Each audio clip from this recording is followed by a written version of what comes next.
Walking alone, the streets are empty. The only thing I can see is my own silhouette. I'm getting stronger, step.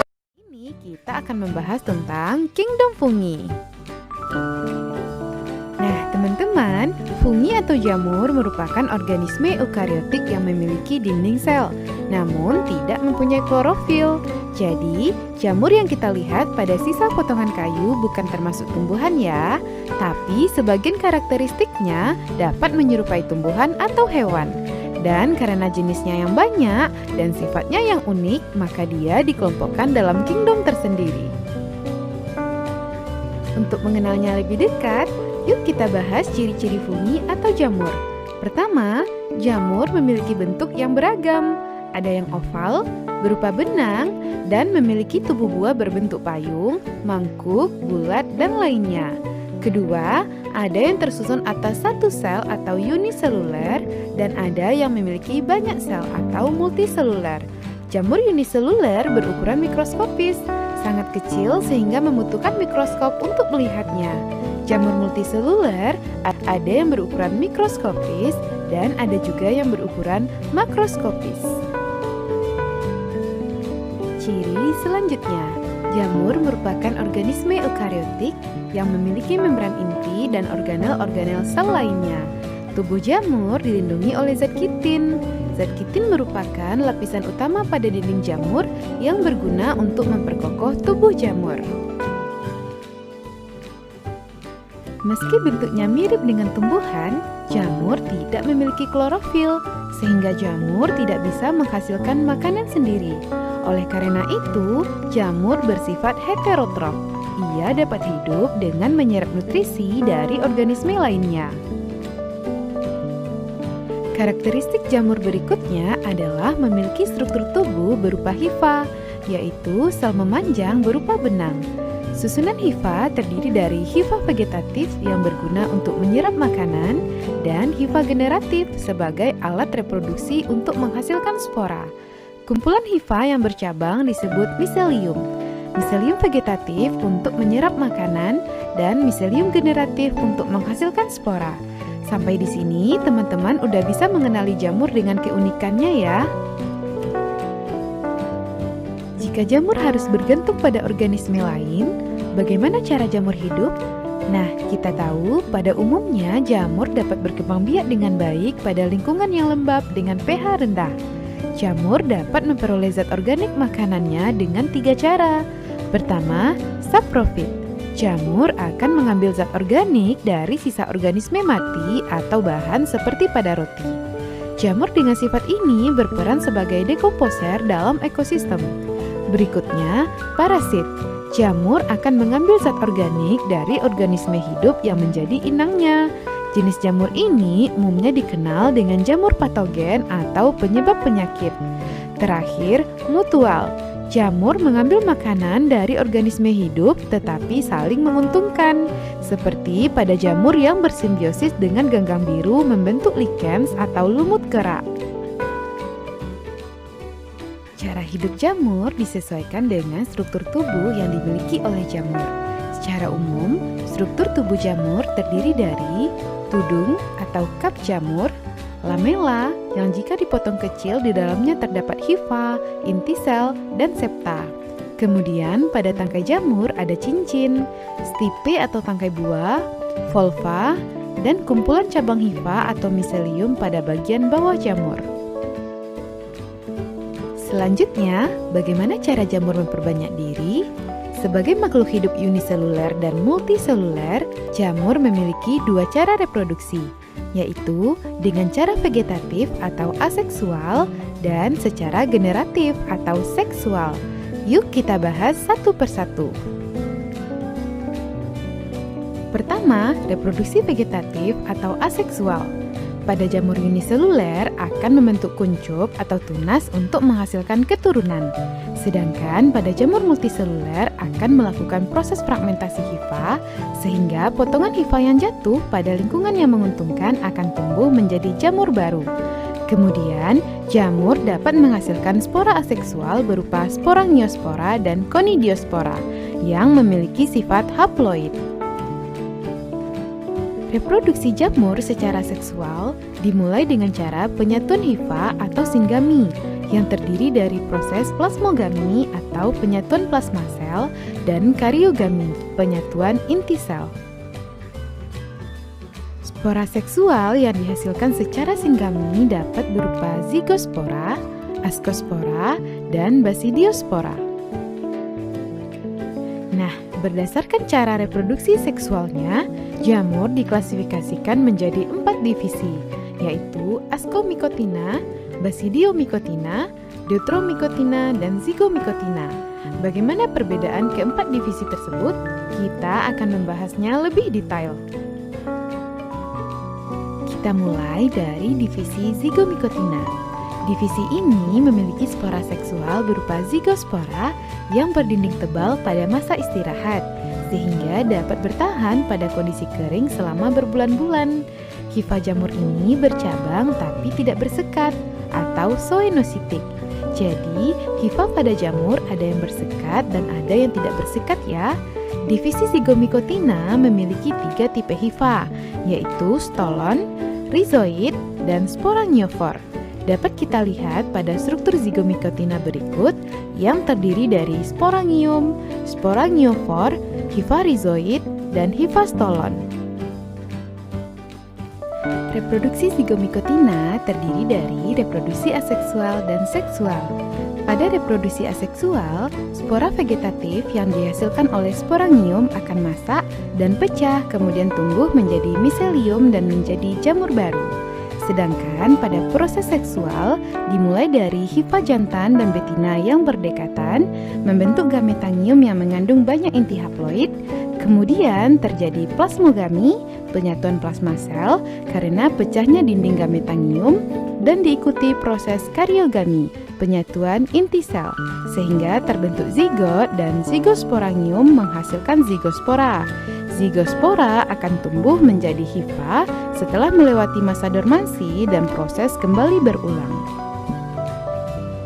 Nah, teman-teman, berikut catatan reproduksi pada jamur divisi zigomikotina.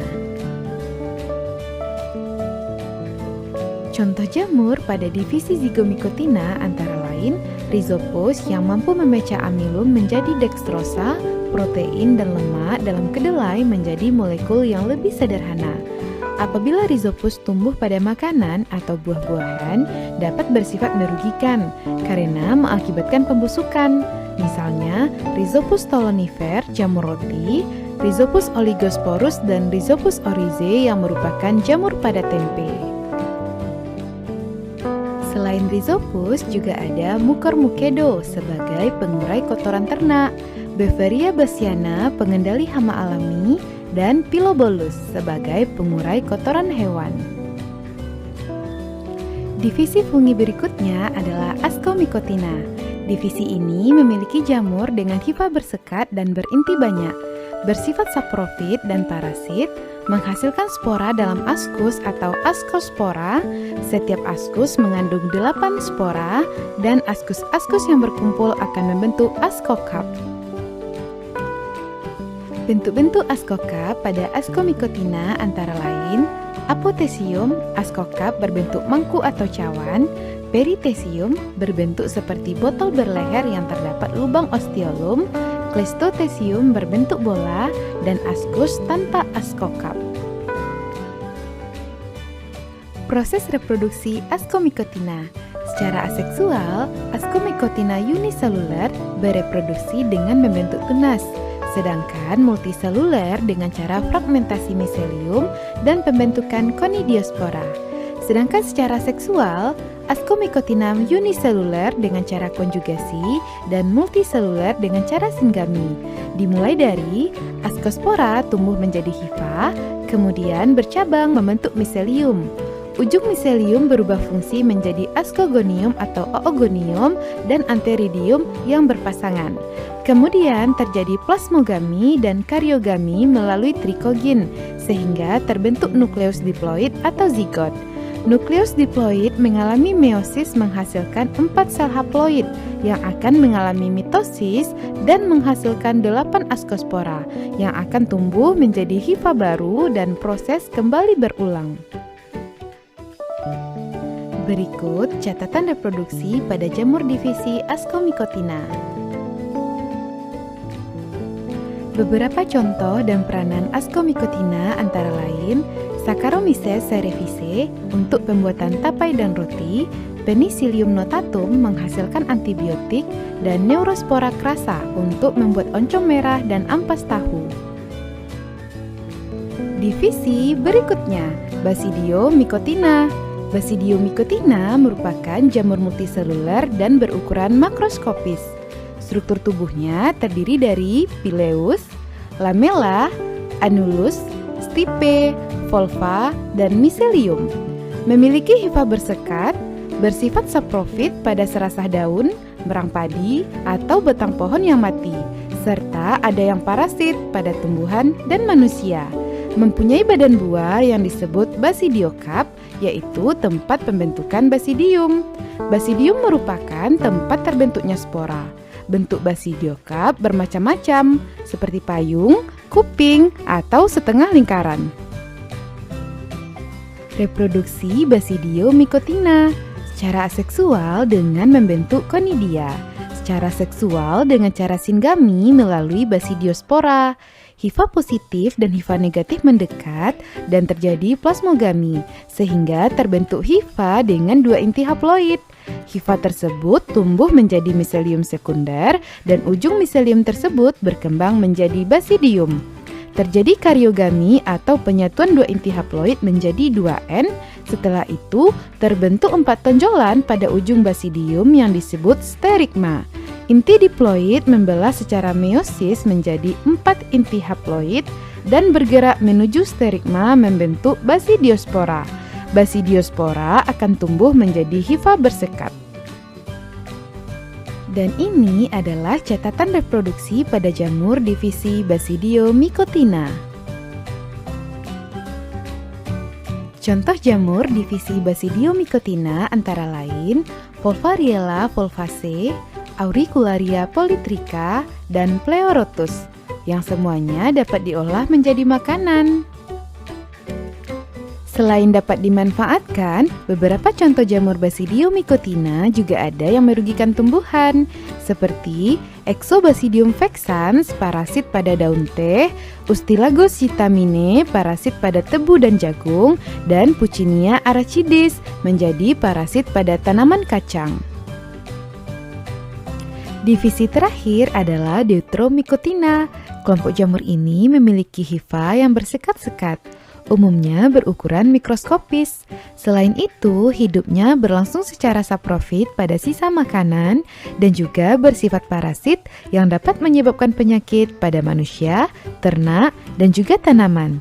Jamur kelompok Deuteromycotina ini dapat bersimbiosis dengan alga, membentuk lichens atau lumut kerak. Jika bersimbiosis dengan akar tumbuhan disebut mikoriza. Perkembangbiakan jamur ini hanya berlangsung secara aseksual dengan membentuk spora conidiospora, blastospora, dan arthrospora. Reproduksi seksual pada jamur divisi ini belum diketahui, sehingga dinamakan fungi imperfecti atau jamur tidak sempurna. Contoh jamur divisi Deuteromycotina, Tinea versicolor yang mengakibatkan penyakit panu, Epidermophyton flocosum menyebabkan penyakit kaki atlet, dan Trichophyton menyebabkan penyakit ringworm. Nah, teman-teman, itulah keempat divisi dari fungi dengan ciri-ciri, cara reproduksi, dan contohnya masing-masing. Bisa dipahami ya? Untuk memudahkan teman-teman dalam mengingat karakteristik divisi fungi, berikut ini kesimpulannya. Dibedakan dari hifa yang dimiliki, proses reproduksi aseksual, reproduksi seksual, cara hidup, habitat, dan bentuk tubuh buah. Semoga teman-teman semakin paham ya, dan mari kita coba selesaikan soal-soal berikut. Soal pertama, menanyakan ciri-ciri yang bukan persamaan antara kingdom jamur dengan kingdom tumbuhan. Kita ingat lagi, yang membedakan jamur dengan tumbuhan adalah jamur tidak memiliki klorofil, sehingga ia tidak dapat menghasilkan makanan sendiri dan harus menyerap nutrisi dari organisme lain atau bersifat heterotrof. Sedangkan tumbuhan bersifat autotrof, jadi jawaban yang benar adalah E. Soal berikutnya meminta kita mengurutkan proses reproduksi seksual jamur Zygomycotina. Nah, kita udah bahas sebelumnya bahwa siklus hidup jamur Zygomycotina dimulai dari penggabungan hifa positif dan negatif, kemudian terjadi proses plasmogami, kariogami, meiosis, dan terbentuk sporangium yang menghasilkan spora yang akan tumbuh menjadi hifa dan proses kembali berulang. Jadi, urutan yang benar adalah B, 3, 2, 4, 1, 5. Soal selanjutnya, kita harus mengidentifikasi nama dan peran jamur yang sesuai. Untuk menjawabnya, kita periksa satu persatu. Jamur Saccharomyces ellipsoideus, fungsi yang benar adalah untuk membantu fermentasi anggur menjadi wine. Penicillium notatum berperan dalam pembuatan antibiotik. Neurospora crassa berfungsi dalam pembuatan oncom merah dan ampas tahu. Penicillium roqueforti berguna untuk meningkatkan kualitas keju, dan jamur Trichoderma raceyi memang berperan untuk menghasilkan enzim selulase. Jadi, jawaban yang benar adalah E. Soal keempat, menanyakan bagian-bagian tubuh jamur Basidiomycotina. Nah, struktur tubuh Basidiomycotina terdiri dari: pertama, tudung atau pileus pada bagian paling atas, kedua, bilah atau lamela, ketiga, cincin atau anulus, keempat, tangkai tubuh buah atau stipe, berikutnya pembungkus atau volva, dan terakhir ada kumpulan hifa atau miselium pada bagian bawah. Jadi, bagian 2, 3, dan 4 adalah bilah, anulus, dan stipe. Maka, jawaban yang benar adalah E. Soal terakhir, meminta kita mengidentifikasi ciri-ciri jamur Deuteromycotina. Kita ingat lagi ciri-ciri jamur Deuteromycotina pada tabel berikut. Memiliki hifa bersekat, reproduksi seksualnya belum diketahui, reproduksi aseksualnya dengan menghasilkan conidia, blastopora, dan arthrospora, dan tidak memiliki tubuh buah. Nah, yang memiliki tubuh buah adalah jamur Ascomycotina dan Basidiomycotina. Sedangkan jamur yang memiliki spora istirahat berdinding tebal adalah Zygomycotina. Jadi, jawaban yang benar adalah D. Gimana? Sampai di sini teman-teman bisa paham ya? Nah, sampai di sini pembahasan kita tentang kingdom fungi dan keempat divisinya. Jangan lupa tonton terus video-video terbaru di channel kita ya. Sampai jumpa di video berikutnya. Jangan lupa guys, di subscribe dan di lonceng. Mantap.